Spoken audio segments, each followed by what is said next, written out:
Guys, may pinagtataluhan kami ni Mama kung ano daw ba talaga yung shape ng mundo. Sabi ko, ang shape ng mundo hindi bilog. Pag ganun. Ano ba yung shape ng mundo para sa'yo? Eh, paano sabi nila bilog daw? Oh. Tapos tayo daw ay nakalutang lang, nakakon daw lang, napapaligiran daw tayo ng tubig. Tubig.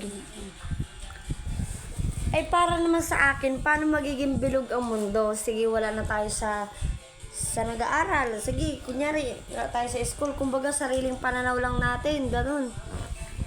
Kung bilog ang mundo, eh di ba nasabi nila napapaligiran daw tayo ng tubig? Eh kung bilog yung mundo, may tubig sa ilalim, di tatak-tak yun.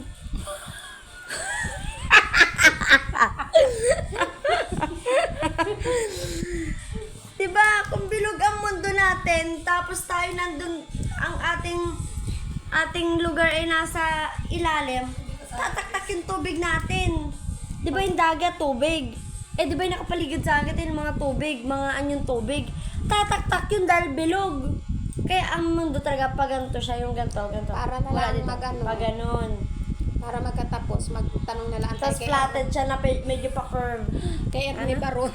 Ano? Para tayo ay hindi tayo magtanong na tayo kay Ernie Baron.